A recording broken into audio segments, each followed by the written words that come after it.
Hello guys, this is Akash Paul reporting for Motown India, and we are going to review the Apache RTR 204V today. Oh wait.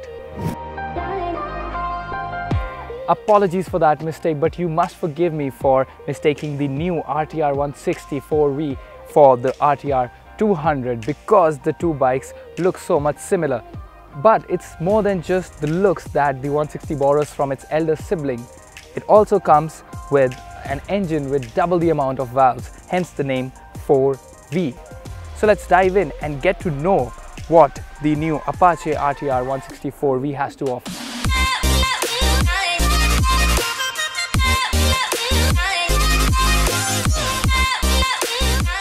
So starting with the front of the bike, TVS has replaced the headlamp cluster.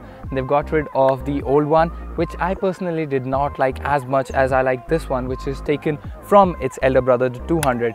It gets these DRLs on the edges. The main unit, however, is still a halogen bulb. It's not an LED.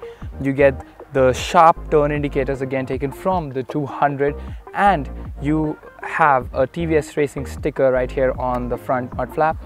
The whole front looks very sharp and gives the bike a good look from the front, and it's again, in my personal opinion, better than what it used to look earlier. Resemblance to the Apache 200 continues on the side, as the fuel tank is again modeled after the 200. You get the TVS logo right there. You don't have the Apache words written now. There is this checkered race flag and some fake vents right here. You also have a badging right here which mentions the bike model.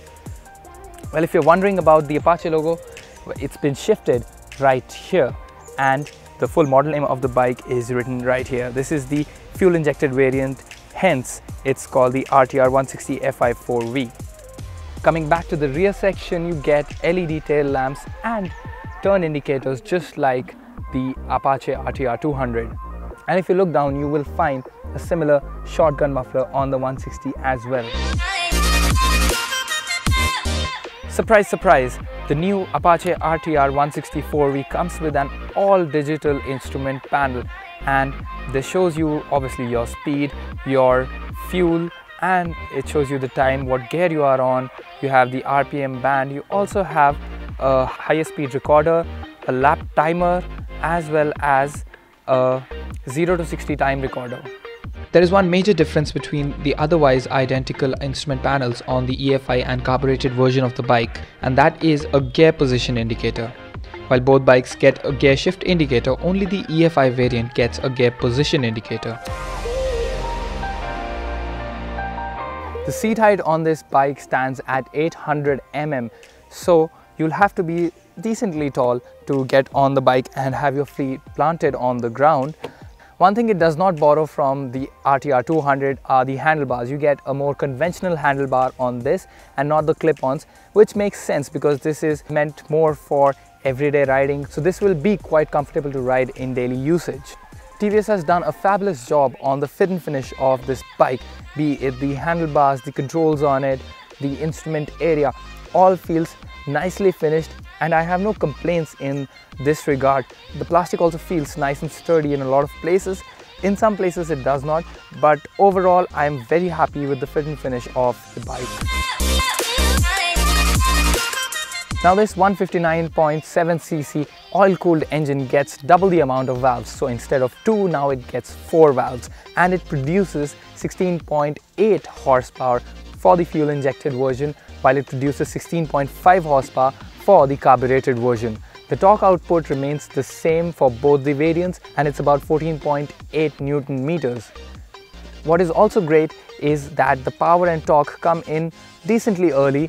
The torque comes in at 6,500 RPM, while the power comes a little later at 8,000 RPM, which means that you do not have to rev it all the way up to get the most out of the bike. The moment you slot in the first gear and let go of the clutch, you will know that the bike is just raring to go. There is enough power in the low end to pop the front wheel. The refinement levels are admirable on the EFI, and it would be a great pick for city riding, now that the carb version is far behind. The engine is mated to a 5-speed transmission, which I found quite sorted. The third gear, however, feels as if it stretches for a bit too long, and I would have preferred slightly smoother shifts. but altogether this 5-speed gearbox is a nice match to the capable 160cc engine. Now let's talk about the suspension setup on the RTR 160. The front still gets a telescopic fork, but the rear has an all-new monoshock. So TVS has got rid of the twin springs that used to come in the older bikes. Now they have a monoshock at the back, and the suspension setup has been tuned by Showa for a better sporty performance.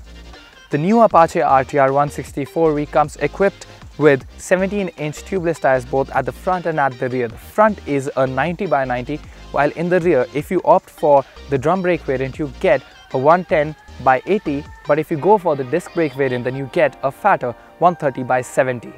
The tires and suspension work in a mesmerizing harmony, complementing each other as they waltz over the tarmac. No matter if I was going in a straight line trying to achieve the top speed, or if I was leaning in for a long curve, the bike kept its line and did not budge even slightly. The grip from the tires left me pleasantly surprised, as not even for once did I feel that I was going to lose the bike on a fast turn. The stiffer suspension setup really reflects the work of Showa, and while the track was mostly a smooth surface, I feel that this bike would still fare decently well in the city. Part of the stability can also be attributed to the increased weight of 147 kilograms and a new double cradle frame.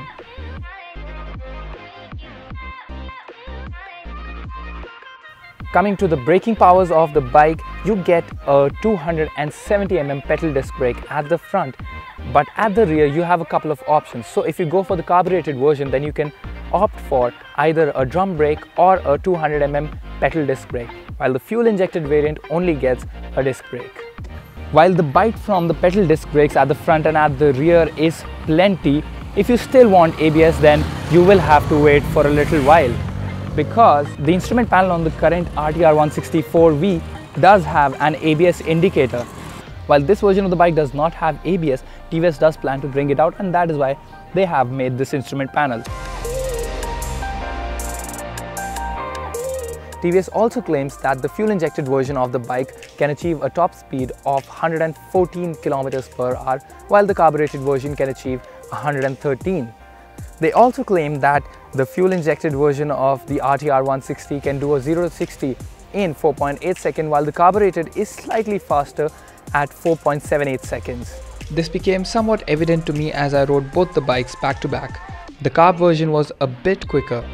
On the carbureted version, I was also able to achieve a top speed of 116 km/h on a straight stretch. That figure dropped down to 114 when I switched to the EFI variant. The EFI seemed to struggle a little post 111 km/h. Now don't get me wrong, in no way do I mean that the EFI is a slow machine. It is very refined and quick. Just when ridden one after the other, the carb feels more spirited, even if by just that much. As you can tell by my attire, I have ridden both the EFI as well as the carbureted version of the new Apache RTR 160 and I feel that what TVS was going for, they have achieved it. Basically, TVS wanted their racing DNA from the RTR 165 to trickle down into their commuter version of the bike, and that I feel has been achieved. It's got the level of refinement that you might be looking for, and it can also achieve triple-digit speeds with ease. I was initially skeptical about the 5-speed transmission, but that proved to be plenty.